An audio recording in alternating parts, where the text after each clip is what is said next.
Out of fuel and no runway in sight, this plane is going down in the water. I was definitely underwater, and the aircraft was rolling to the left. There were bodies, there were people on the floor in the galley. A routine flight out of New York slams down in the Hudson River. At this point, I'm thinking this can't be happening to me. A 767 hijacked, violently forced into the ocean.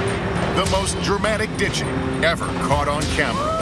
The plane was like tumbling or something. I said, that's it, I'm dead. In the next hour, life and death ordeals in pilots' and passengers' own words. The captain just said, brace for impact. Dramatic animations that put you right at the terrifying scenes.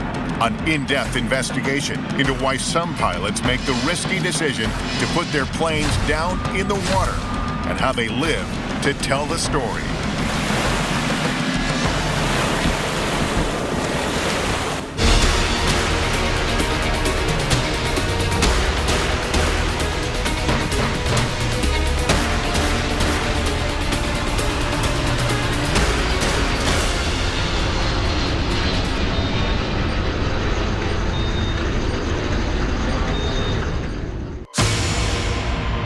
When U.S. Airways Flight 1549 went down in the Hudson River, surveillance cameras were only able to capture these remote images of the landing. It's hard to see what really happened.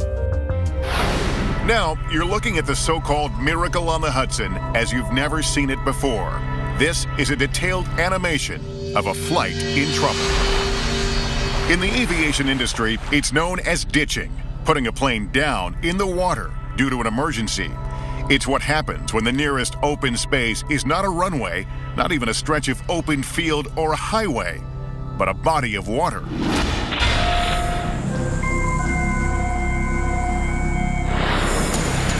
In the case of U.S. Airways Flight 1549, the Hudson River in New York City.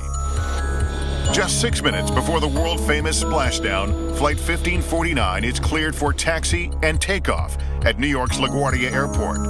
First Officer Jeffrey Skiles is at the controls. He's new to the Airbus. For the past 8 years, he's flown a Boeing 737. Well, the takeoff was uneventful. It was a nice day. It was cold. And this was only my second trip on the airplane, so I was actually hand flying the airplane to get used to it.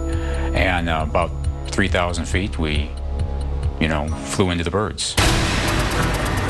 The plane has been in the air less than 3 minutes when it collides with a flock of Canada geese, crippling both engines. This is Cactus 1539. Hit birds, so you've lost thrust on both engines, returning back towards LaGuardia. Okay, you need to return to LaGuardia. Turn left heading up 220. Stop your departures, got emergency returning. Captain Chesley Sully Sullenberger takes control of the airplane from his co-pilot with 2 simple words: my aircraft. Remarkably, there is footage of the plane's last moments airborne. Sully took over control of the airplane and called for the dual engine failure checklist that we do. And I started to perform that. Trying to get the engines restarted? Yes. Was there any luck at all? No. The engines have to be in a certain start envelope, we call it, to start, and that usually is predicated on you going a lot faster. Captain Sullenberger has nearly 20,000 hours of flight time under his belt, so it doesn't take long for him to do the math and realize at their altitude and rate of descent, it's too risky to try to glide all the way to an airport over such a densely packed area. It's now 3:28 p.m. Flight 1549 has less than 2 minutes until impact. Air traffic controllers, at times using the wrong flight number, try and guide the plane to an airport. Cactus 1529. We can get it to you. Do you want to try to land 1013? We're unable. We may end up in the Hudson. All right, Cactus 1549. It's going to be left traffic to runway 31. Unable. Just north of the George Washington Bridge, the captain aligns the Airbus A320 with the Hudson River. He passes the bridge just to the east and continues due south. I looked out the window, saw we were actually below the rooftops of Manhattan. I said, this is not a good sign. We're not making Newark.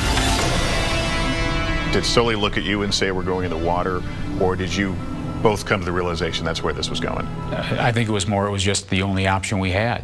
There was no, we weren't going to make it to an airport, and that was the only open spot that we saw. If a pilot is forced to ditch, the FAA has recommendations for how to do so. It all comes down to wind and waves or swells. In a perfect world, how would you land on the waves? Depending on the wind and water, I would always want to land parallel to the swells.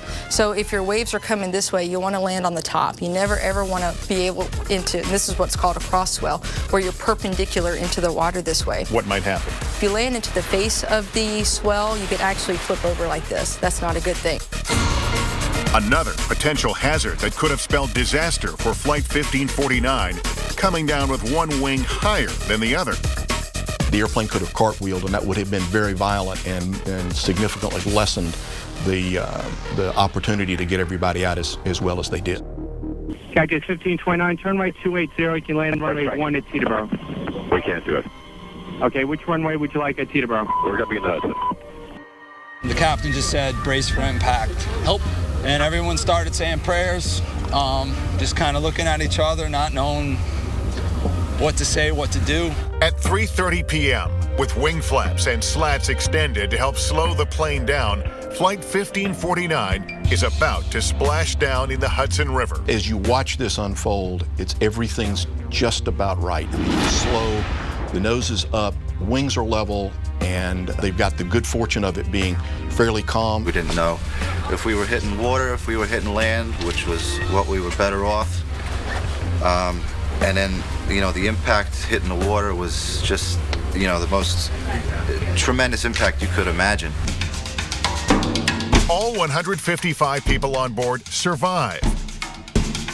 From bird strike to touchdown, the entire incident lasts just 3.5 minutes. Not enough time to get through the dual engine failure checklist, much less a ditching checklist. Also, not enough time to enable what's called the ditch switch, a valve that effectively seals the plane and allows it to float longer.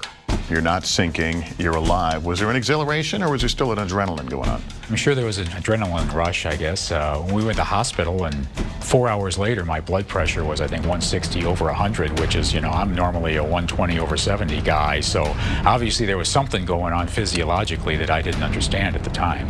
I am terrific. This is the best day ever. A lot of things went our way. What kind of things went your way? Apparently there are swells a lot on the Hudson. It was completely flat that day.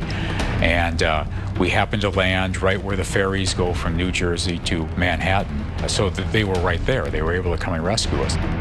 Other than hitting the birds, everything went our way that day. When we come back, bird versus engine. A graphic demonstration shows the startling damage even a small bird can do to an 84-ton jet. And Flight 1549 is not the first commercial jet to be put down in the water. There have been others, some just as successful, others tragically not.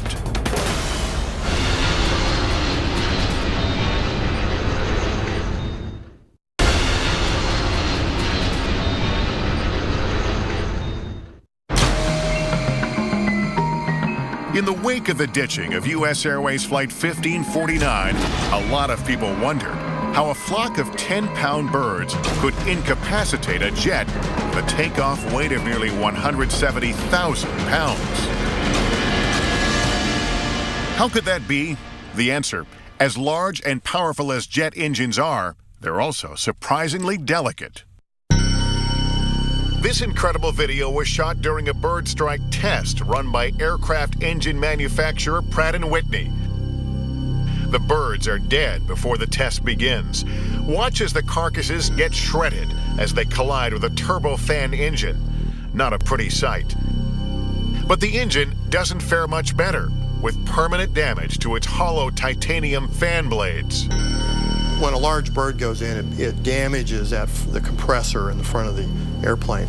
And those blades that break, they just cascade through the rest of the engine. Ladies and gentlemen, the bang you heard was not our original problem. There was a large eagle on the runway.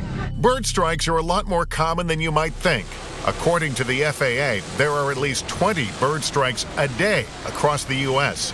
The problem costs the aviation industry more than $2 billion a year. And since 1988, bird strikes have resulted in more than 200 deaths nationwide. Fortunately, there were no human fatalities in the bird strike that forced Flight 1549 into the water. But not all ditchings go that smoothly. Some run into a perfect storm of problems. Imagine a pilot ends up over the Caribbean Sea, out of fuel, out of options, and soon into the ocean. That's the tragic story of ALM Flight 980. But what went so wrong?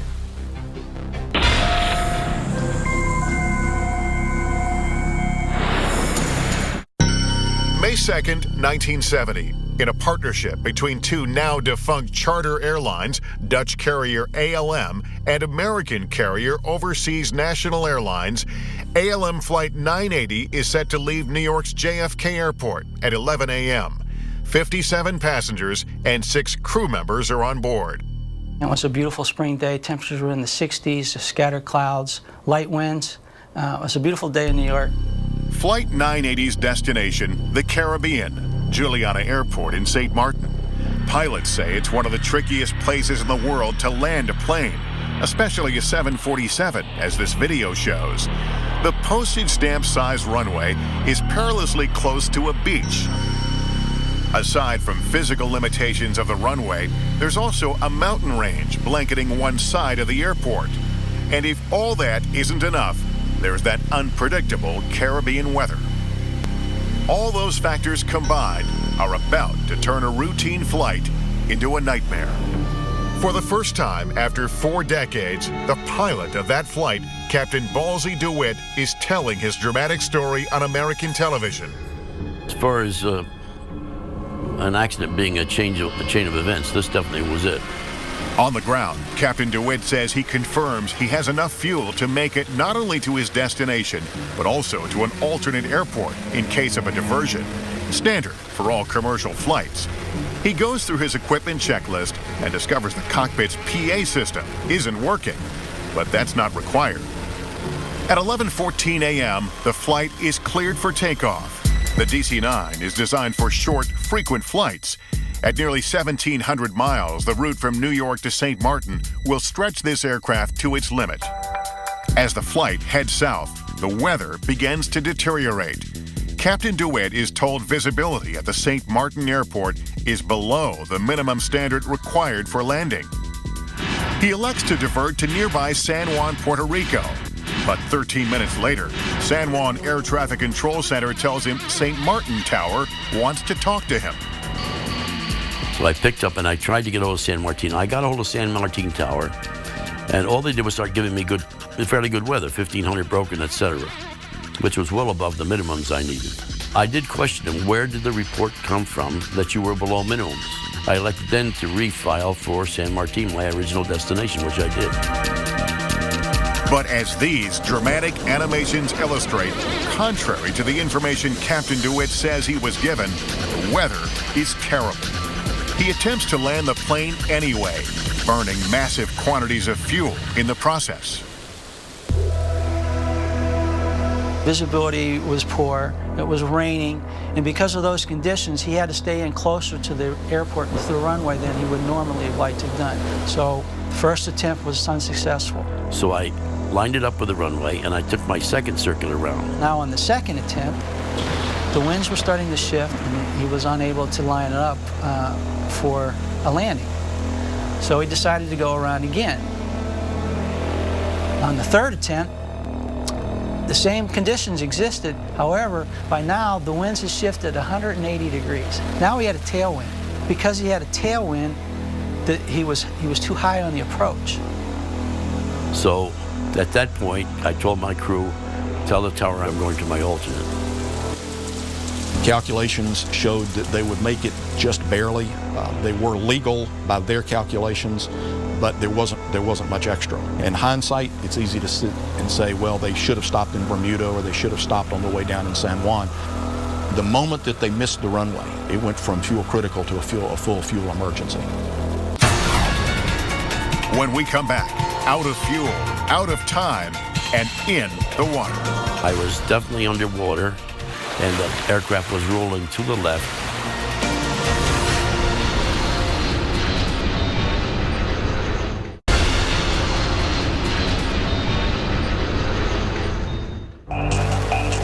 May 2nd, 1970. Bad weather, low visibility, and lack of fuel. Captain Ballsy DeWitt has no choice but to ditch his plane in the Caribbean Sea.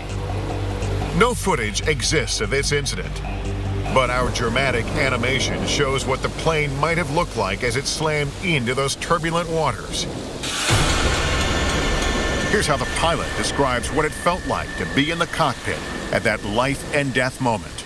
My first contact with the water was quite smooth, and it wasn't too long after that the rest of the airplane was starting to make contact with the water, starting to get heavy drag, that an extreme amount of vibration in the cockpit. The instrument panel was vibrating so that I couldn't even read it. But how did this flight end up in such a dire situation? After failing to land at St. Martin's Juliana Airport in bad weather, Captain DeWitt decides to divert, first to the nearby island of St. Thomas, then to St. Croix, when he finds out it's even closer. But as the plane is climbing away from the airport in a torrential downpour, there's a problem. My navigator said to me, "Ballsy, my God, look at the fuel gauges." Because of the wind, the turbulence, and the conditions, the airplane was rocking back and forth as it was climbing. The fuel totalizer was spinning. I told him not to worry about it because I considered it was probably being low on fuel to begin with, the turbulence is sloshing up and down the tanks might cause this. But at 6,500 feet, warning lights indicating low fuel pressure illuminate, and Captain DeWitt knows just how grave this situation has become. He talks to the controller, how far are we from St. Thomas? I got 5 minutes of fuel, I'm not going to make St. Thomas. I briefed the crew that we will keep going to St. Croix, but we were going to set up for a possible ditching. It's dark, it's overcast, it's raining, and the sea is very angry. A lot of white caps, the swells were quite enormous, and I had heavy winds. All of Captain DeWitt's years of experience are about to come into play. As he descends, he eyeballs the 10 to 15-foot waves and chooses one, knowing full well he has to land on top of it rather than into it, or the plane could break into pieces. Time of impact, 3:49 p.m. Unlike U.S. Airways Flight 1549, which skimmed across the top of the Hudson River, this plane bobs in and out of the waves. Incredibly, Captain DeWitt says the plane continues to function while in the water. The aircraft was rolling to the left and was in already a high degree bank, well beyond 30 to 35 degrees. All I did was start flying it like I would in the air, and it rolled out level, and the minute it rolled out level, I sort of popped to the surface just like a cork. Not all have survived the impact, but those who do escape into shark-infested waters. It's an hour and a half before rescue helicopters begin arriving on the scene. Because the plane's PA system was not working, the pilot never had a chance to verbally warn passengers to put on their seatbelts or brace for impact. 40 of 63 survived. According to the NTSB, fewer lives would have been lost had passengers received adequate warning. Of the 23 who don't make it, 2 are children. To this day, it's difficult for the pilot to come to terms with the loss of life. Well, the story itself, not very difficult, except if I let my mind wander to the people I lost. Yeah. No, the 2 kids I lost back there.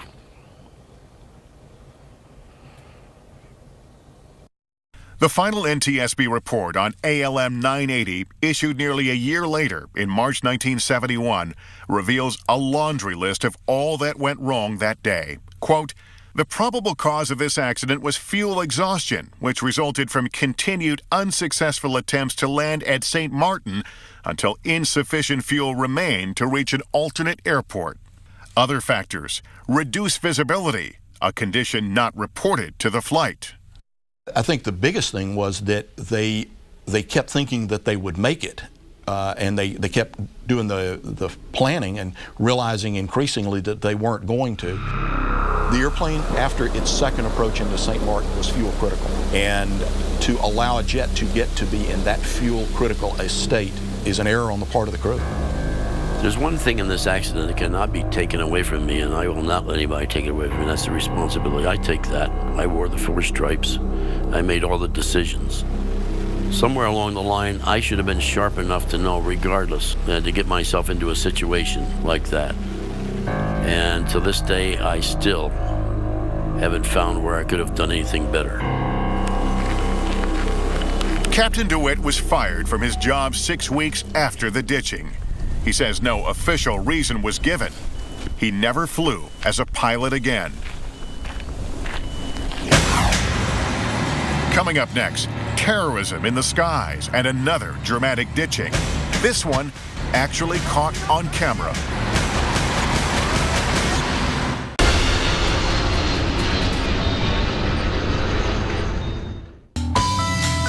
When a commercial jet has to make an emergency landing, the hope is to find a nearby runway. But that's not always possible. Sometimes, in a dire situation, ditching a plane in a body of water is the only choice. We've been reporting nail-biting stories of planes that had to do just that. Amazingly, what's often described as a terrifying life-or-death experience for passengers doesn't even seem to faze the men in the cockpit. But there was no fear factor. I had no problems with the crew.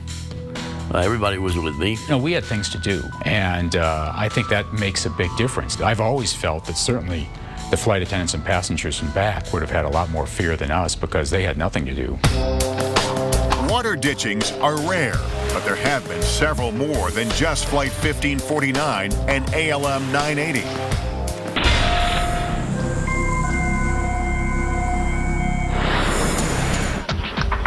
January 2002, a Boeing 737, operated by Garuda Indonesia Airways, flies into severe thunderstorms, and both engines flame out. After 3 unsuccessful attempts to restart them, the pilot ditches in a shallow section of an Indonesian river. 59 on board survive. 1 flight attendant drowns.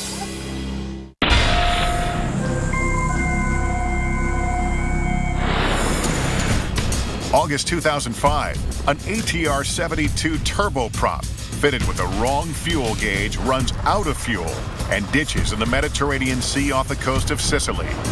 16 of 39 on board are killed. 7 airline employees, including mechanics, executives, the pilot, and co-pilot, received prison sentences of up to 10 years. More than half a century ago, there was another ditching, and amazingly, the entire incident is caught on camera. The old Coast Guard film is startling, but it doesn't tell the whole story. This graphic animation shows what it might have looked like if you'd been in the middle of the Pacific Ocean on October 16, 1956, watching Pan Am Flight 943 go down in open water.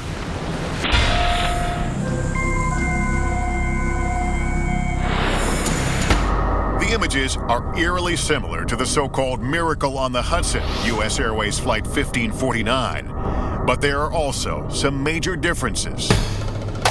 It's open ocean, so it's going to be significantly more difficult than, say, a river, just because of the swells and so forth.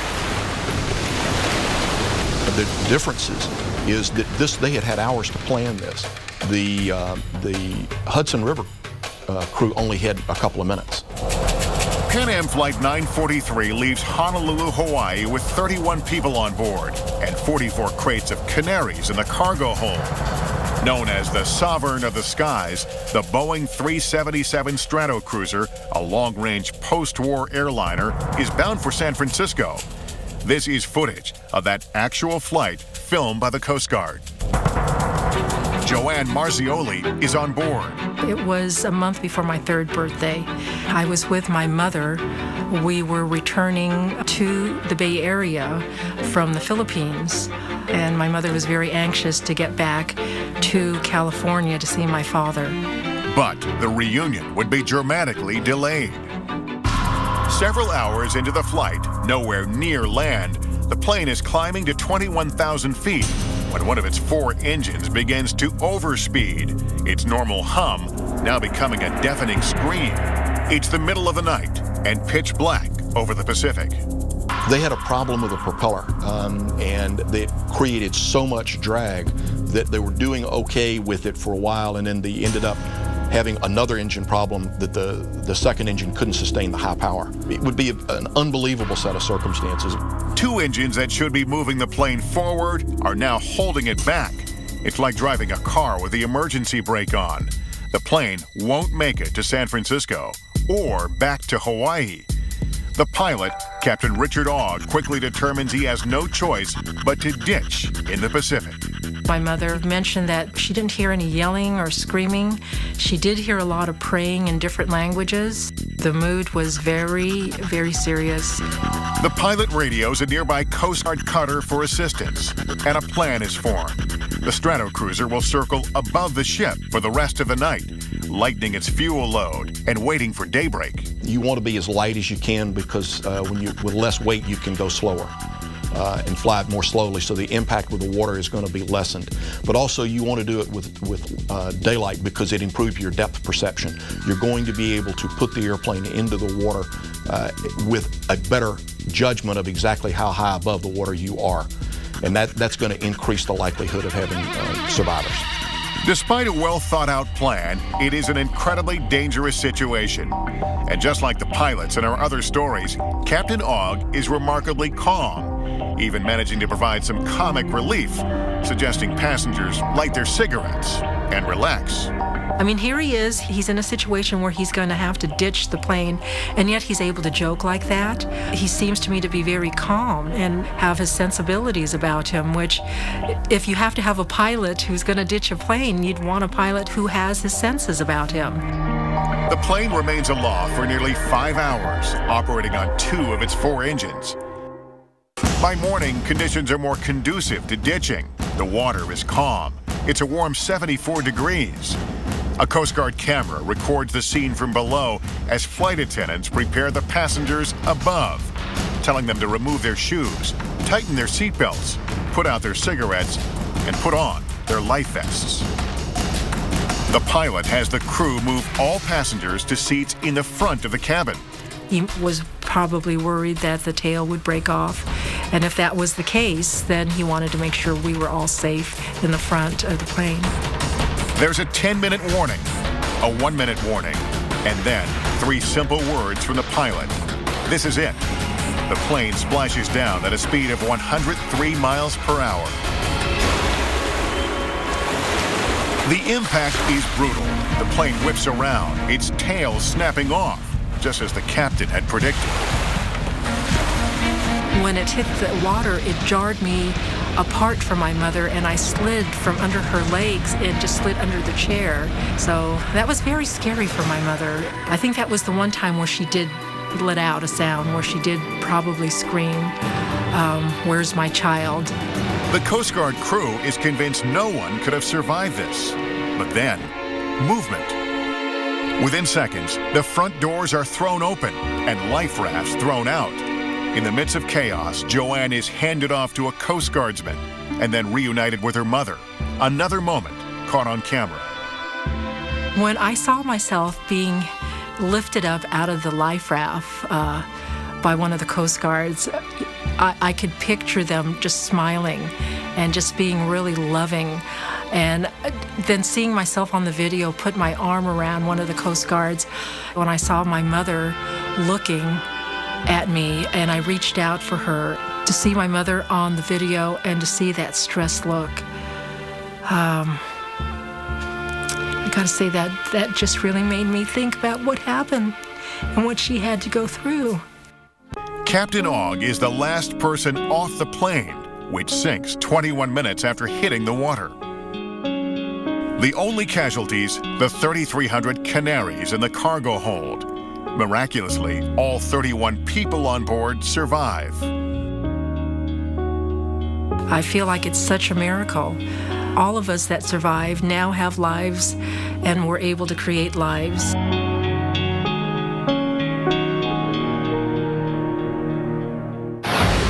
rarity for commercial jets to end up in the water. When they do, passengers rely on a combination of luck, skill, and good judgment in the cockpit. Experience is something you can never buy, and you don't need it often, but when you do, there's no substitute for it. Still to come, a ditching not caused by birds, weather, or mechanical failure. This is the work of terrorists, and the deadly ordeal is caught on camera. The reply from the pilot, we don't have enough fuel. The response from the hijackers, we don't care.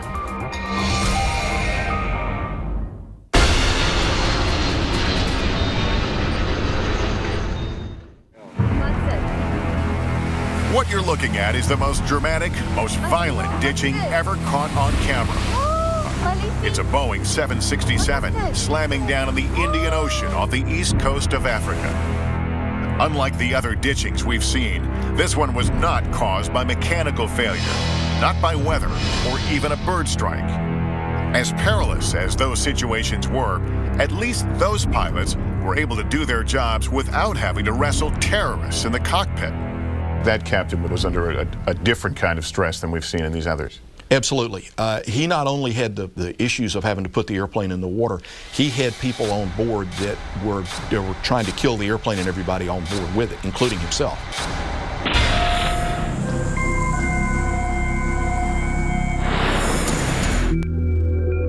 It's November 23rd, 1996. Ethiopian Airlines Flight 961 from Ethiopia's capital to Nairobi, Kenya, should be a routine 2-hour flight. It turns out to be anything but. The pilot, Captain Leou Abate, sat with documentary filmmaker Salim Amin, whose father Mo was killed in the crash. In the cockpit of a Boeing 767 simulator, Captain Abate relives the hellish flight. So they came into the cockpit. How many of them? There were 3 of them. They took the fire extinguisher and they started beating the co-pilot. Go out, go out.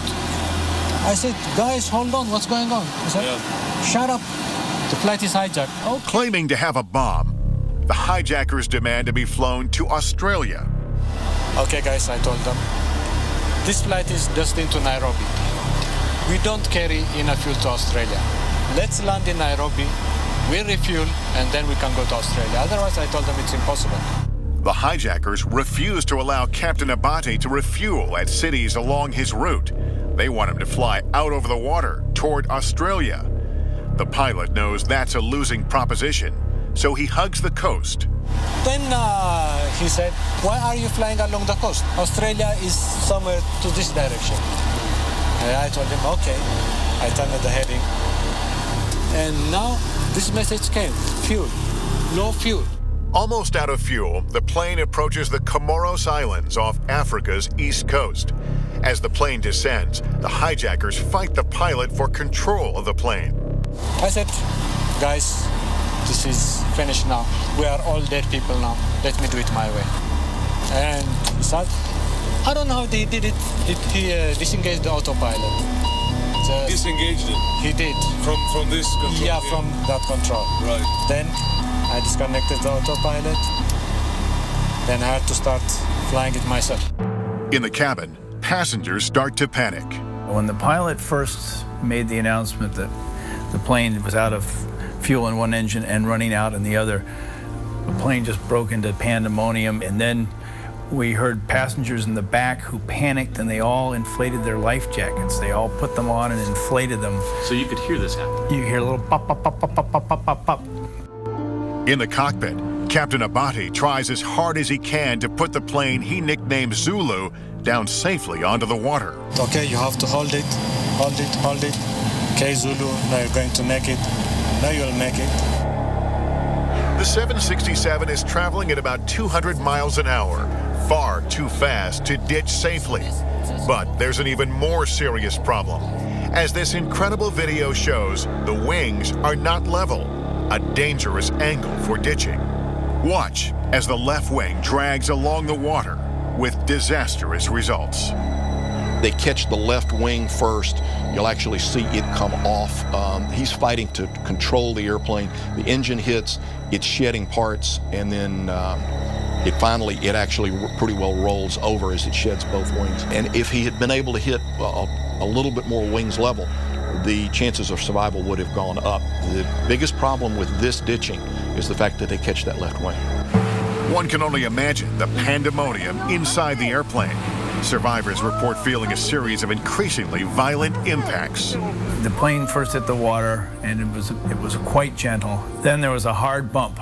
And the third one was like 60 mile an hour, worst thing you've ever felt kind of thing. And then it was getting progressively worse, and the plane was like tumbling or something. I said, that's it, I'm dead.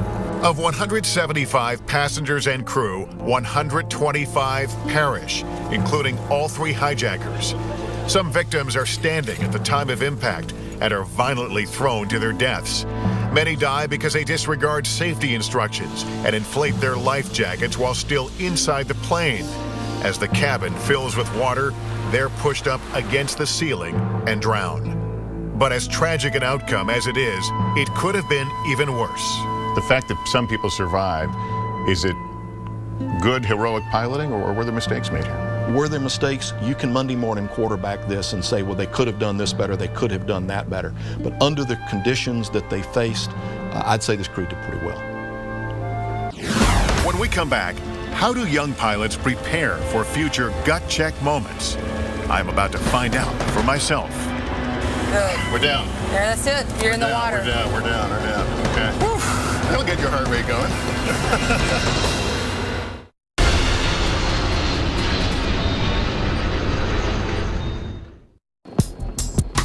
Commercial jets are not designed to land on the water. It's dangerous and potentially deadly. So why would a pilot take such a risk? As we've seen, sometimes they simply have little choice. In one case, a giant 767 is felled by terrorists, hijackers who don't care if they or anyone else on board lives or dies. The pilot does his best to put the plane down safely, but the impact kills 125 people out of 175 on board. Over the Pacific Ocean, another flight has a mechanical problem and ends up in a virtual no man's land, too far to go back or forward. When the plane meets the water, there are violent consequences. The aircraft ends up in pieces. Miraculously, everyone on board survives. Over the Caribbean Sea, a DC-9 that's had a staggering chain reaction of bad weather and bad luck runs out of fuel. The violent impact kills 23 of 63 on board. And in the most famous case, a jet has the misfortune of running into a flock of Canada geese. All on board survive. What's the takeaway? If your plane runs into a situation where it may have to ditch, you want the right person in the cockpit, making sound decisions. I just know that it took every bit of my education, training, and experience, along with that of my entire crew. I think we have nearly 140 years of experience at this airline, the 5 of us, to be able to come up with a number that was 155 on January 15th. The Flight 1549 incident, and Sully Sullenberger's gotten a lot of us thinking about experience. When we see very young people in the cockpit, what should we know about their training and their level of experience? I think the point is so much not how many hours someone has, but what's happened during those hours. What kind of training has gone on? I visited the nation's oldest and largest aeronautical university, Embry-Riddle in Daytona Beach, Florida, to see how tomorrow's pilots are being prepared for their own gut check moments. Students here are constantly drilled in just about every type of emergency that could, but rarely does, come up. So that when something does happen, it's sort of like muscle memory. They go back to a mental process they've already done before. If the engine does quit on a small airplane, they've already done it 15 times in the simulator and in the airplane as well. Coming up on 3,000. Both the engines are going back. I feel like we're losing thrust. Although I'm not a licensed pilot, I've had plenty of flight instruction. I got the chance to land my own plane in the Hudson River in one of the university's 36 flight simulators. I can tell you one thing, even in a training exercise, it's nerve-wracking. Okay, stick finger, I'm going to stall. Then I did drop the nose? Yep, drop the nose. You're going to head for about 230 knots. Okay, I don't think we're going to make an airport. I see the Hudson River off. You're about 400 feet right now. Start leveling off. Good. Now back pressure. Good. We're down. There, that's it. You're in the water. We're down. Okay. Whew, that'll get your heart rate going. 6 weeks after the real Hudson River ditching, the crew of U.S. Airways Flight 1549 testified before Congress. If the takeaway is about having the right person in the cockpit making the right decisions, airline professionals like Captain Chesley Sullenberger worry their industry is going in the wrong direction. If we do not sufficiently value the airline piloting profession, and future pilots are less experienced and less skilled, it logically follows that we will see negative consequences to the flying public and to our country.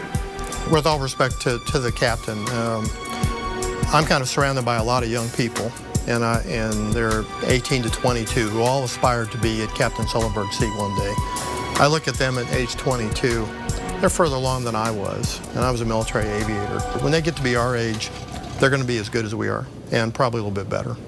Still, U.S. Airways First Officer Jeffrey Skiles, who sits in what he refers to as the right seat as a co-pilot, is troubled by the trend he says he sees of less experienced pilots being rushed into the cockpit before they may be ready.